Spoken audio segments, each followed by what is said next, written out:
Okay, well, I want to that's not bring in happening. another big fan of yours, Cole, who has some questions for you. Hey, Cole. Hey, how's it going? Hey. Hi, Cole. Hello, Tyler. All right, so first question. You inspire people every day. So when was the moment that you realized you were an inspiration? That is a great question, Cole. Thank you for watching and asking. I guess every day I have like moments where I'm like, oh my gosh, I should be conscious.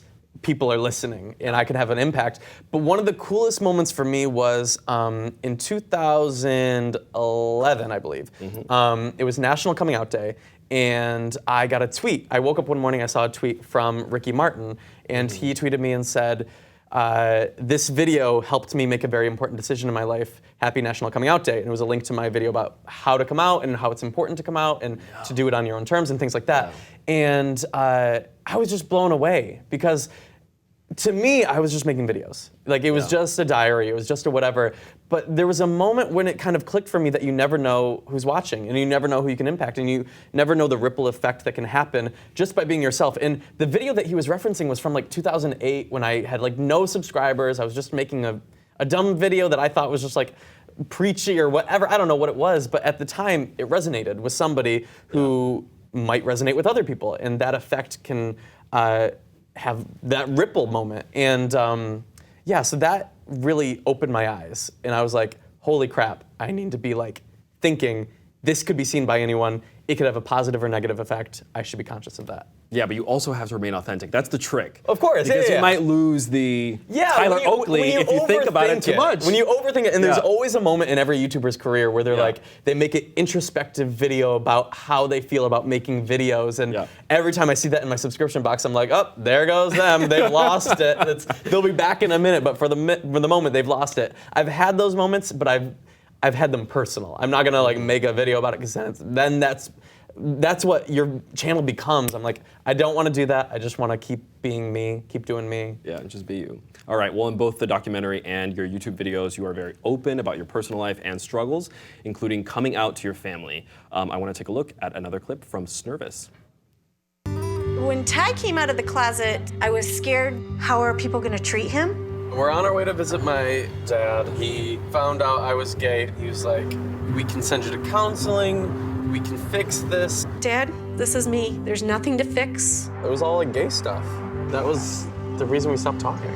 Love me the way I am, or there's nothing to hear. You know, I've been through it too, and everybody's situation is very different. Getting your family to take part in this documentary and telling the story, your dad, what was that like for you and your family to tell it together? It was a challenge. A lot of people were like, we're skeptical, of course, because it's like, you don't know who this person is coming into your home filming you. You don't know how they're gonna use the footage, all this stuff. And I really trusted Amy, the director, Amy Rice, and I knew that she was gonna handle these topics sensitively. And the decision to include a conversation with my dad was my decision. It was, I told Amy, I said, I think it's important to show that journey and that relationship, and it's flawed and it's messed up and there have been terrible moments and we're working toward a better future, but regardless of where we stand right now, it's important to show that because that's part of my life and that's something that I've dealt with and it's something that I've never talked about in videos. And so when we filmed, my family was really afraid and scared and nervous, and I think they're pretty happy with the way it turned out, but I understood where they were coming from because it's so personal and it's not a plot line, it's our lives, and for that to be a part of an entertaining documentary, it could be handled insensitively. So my whole reason to include that story was because I just knew it was bigger than me and my dad.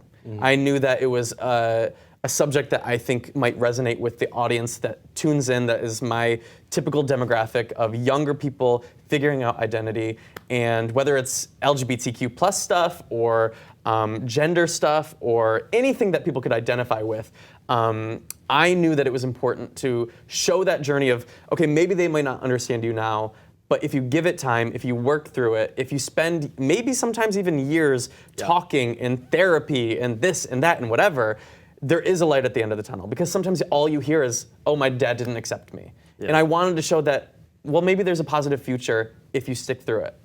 Is there any advice, because it took a few years for my dad and I as well to make it through, and what's funny in the end is that he ended up becoming the biggest cheerleader that I have. I feel like that's what happens. Yeah, and it's incredible if you, granted, they should accept you, period. Right. But I that would say, aside, no matter what society deems, how important society deems your relationship with a person, no matter who they are, mom, dad, whatever, nobody has the right to denounce you for who you are.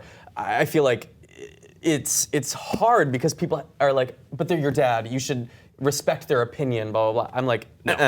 No. I'm black and white on that one. What advice do you have? And I know that you've shared this, here and there in your career, but for somebody who perhaps hasn't watched a video like this, what advice do you have for a gay or lesbian, transgender, so on person watching the segment right now who is thinking about telling this to their parents or their friends for the first time? I would say do it on your own terms. There is no rush.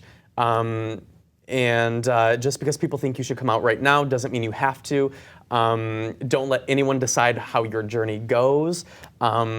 I would say if you do tell people, remind them that nothing has changed about you. This is how you've always been. Now you just happen to be more honest with them. And if anything, they should be happy about that you are choosing them. You think they are worthy enough to know you more intimately. And I would say, even if it's super brave to come out and be authentically yourself, it is just as brave to wait for it to be safe for you. Oh, absolutely. A lot of people think you should rush it, you should come out as soon as you can. If it's safe, I think you need to make sure that you have that support system in place just in case the people that you expect to support you don't.